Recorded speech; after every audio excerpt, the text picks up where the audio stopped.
Okay, John, hey Jaguars, we are reading Weekends with Max and his dad. This is the third weekend, chapter 4. So Max and Warren are setting out on a quest to get supplies for for Max's habitat with Miss Tibbet. It was a beautiful sunny day. Max was so excited to be going on a quest that he wanted to run. But when they got outside, Miss Tibbet handed him Peggotty's leash. She gave Barkis's leash to Warren. I find it easier to be a sage when I am not being dragged about by beasts. Miss Tibbet looked at the list of quest items. Forest floor stuff, she read. Leaves and pebbles, explained Max. Maybe some small sticks. And where in all the land might such treasures be discovered? Asked Miss Tibbet. Max thought. The park, he said. Indeed, said Miss Tibbet. The park shall be our destination. But perhaps we should consider other stops along the way. Toothpicks could be sticks, said Max. Ace's coffee shop has toothpicks. Onward then to Ace's, said Miss Tibbet in a noble voice. The young heroes led the companionable beasts and the elderly sage to the sidewalk in front of Ace's coffee shop. I shall mind the hounds while you venture in, said Miss Tibbet. Aren't you coming with us? Max liked Ace, but he had never been inside the coffee shop without Dad. Going inside and finding Ace and asking for a favor made Max feel nervous. Miss Tibbet shook her head. Oh, the role of the elderly sage is one of advisor. It is the young hero's job to obtain the treasures of the quest. Shoot, said Warren. I think she's right. Max and Warren handed the leashes to Miss Tibbet and pushed open the coffee shop door. It looked different without Dad there, darker and stuffier, and like there were more strangers inside. When Max was little and had felt nervous, he always reached for Mom's or Dad's hand, but he was 9 now, and there was no way he was holding hands with Warren. They walked shoulder to shoulder up to the counter where Ace was taking an order. Max had never noticed the scar on Ace's forearm before, or how huge his hands were. Ace gripped his order pencil like he might snap it in half. Max couldn't say a word. Even when Warren elbowed him, Max didn't speak. Finally, Ace looked their way. Max, where's your dad? All the people at the counter turned to stare at Max. He felt like he could hear them thinking, a little boy, all alone? He imagined them rubbing their hands together like Baron Mincemeat's men did when they were plotting something terrible. He's at home, sleeping, Max said. We have Miss Tibbet. She's an elderly sage, explained Warren. True, said Ace. So what can I do for you? Max cleared his throat. He tried to sound like a young hero. We come in quest of toothpicks, he said. For a porcupine habitat, said Warren. For school, said Max.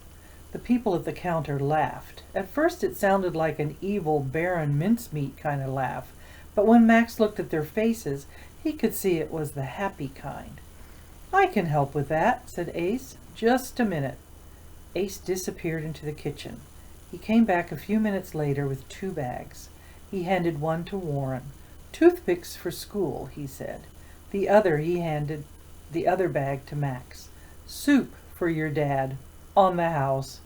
Wow, said Warren. Hey, do you have any poster paint? Just toothpicks and soup today.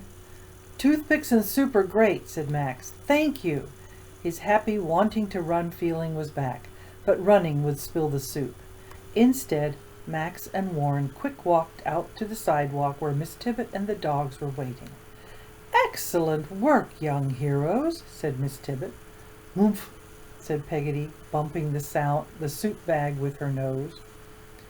By the time they returned to Dad's apartment building, there were check marks next to every item on the quest list except for one.